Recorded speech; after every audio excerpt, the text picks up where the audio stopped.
將軍澳教牧同工團契咧，其實我哋咁多年嚟咧都關心咧社區嘅嘢。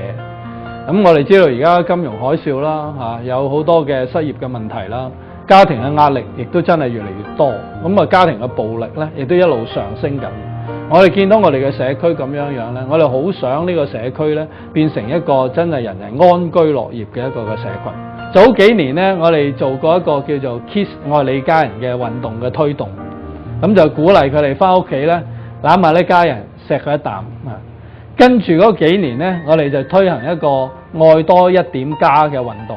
咁我哋藉住巡遊啦，藉住一啲嘅音樂會啦，藉住一啲嘅宴會啦，嚟到鼓勵佢哋咧愛多啲家人。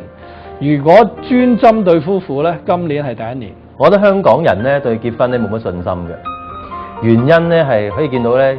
我哋好多識嘅朋友咧，都選擇同居而唔結婚，你就知道咧對婚姻咧係有一啲恐懼嘅。亦都香港人咧越嚟越遲婚啊！喺90年代可能係27歲到咧就叫做結婚嘅年紀，但係而家咧冇30歲都唔肯結婚嘅。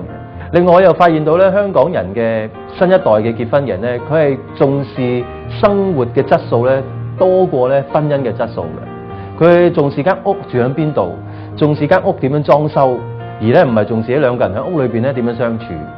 重視搞婚禮就唔係重視咧婚姻裏邊咧點樣去經營美滿又健康嘅婚姻。咁我諗呢個係香港人喺都市生活裏邊咧一個普遍嘅現象。所以咧，我哋今年咧就打算咧係用呢個愛多一點他男女嘅他啦，去讓夫婦們咧更多關注大家彼此之間嗰種嘅情況。喺11月1號，我哋喺將軍澳嘅東港城商場嗰度咧，我哋會招募咧期望咧有數以百計嘅夫婦咧會嚟到當中啦。咁佢哋咧會有機會喺人哋嘅面前嚟到去立誓啦。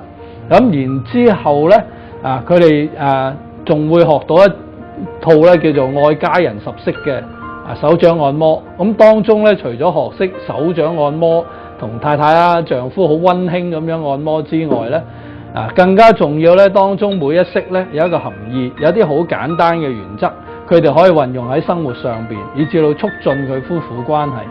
咁佢哋仲有紀念品拎翻去嘅，就係佢哋嘅誓詞啦、結婚嘅花球啦，佢哋仲會影一幅好靚嘅咧，又甜蜜嘅婚姻嘅裏邊嘅合照。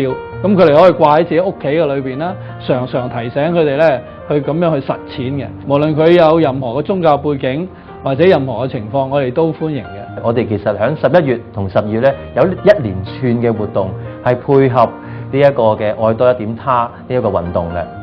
咁首先我哋有一個音樂會嘅，呢個音樂會咧係有啲特別嘅特色喺度嘅。我哋希望咧就係邀請到將軍澳區嘅街坊朋友咧參加呢個音樂會，而當中演出嘅咧係一啲夫婦嘅藝人。我哋好多時參加音樂會咧都係去追捧嘅明星啦咁樣，但係咧呢個音樂會裏邊咧其實係一啲夫婦嘅基督徒嘅藝人夫婦咧去表達出真愛同埋婚姻嗰個重要性。另外咧仲有一個嘅活動咧叫做人約黃昏後，呢個活動咧會喺12月尾咧會舉行嘅。係咩嚟嘅咧？就係咧我哋會請一班嘅朋友夫婦朋友咧去參與一個晚上嘅晚宴嚇。咁喺呢個晚宴當中咧係夫婦咁樣參與嘅，咁好浪漫體克嘅晚上啦。咁有啲簡單嘅婚姻嘅原則嘅教導啦。最重要嘅就係有充分嘅時間咧，俾夫婦可以拍下拖。咁對於可能啱啱初結婚嘅咧，可能拍拖係一個好普通嘅事，但係結咗婚幾年之後咧，原來拍拖咧都係一件咧要好花心機去佈置同經營嘅事嚟嘅。所以人約黃昏後咧，我哋會有班朋友咧為大家咧預備呢一個嘅晚上，等夫婦可以有拍拖，享受黃金嘅婚姻時間。咁我哋唔單止自己會參與啦，我哋會招募咧教會喺當中嚟到參與，我哋亦都有社福嘅機構咧同我哋一齊攜手合作。咁甚至乎咧任何界別嘅人士咧，我哋都希望邀請佢一齊嚟。咁呢個係我哋整個嘅構思啦。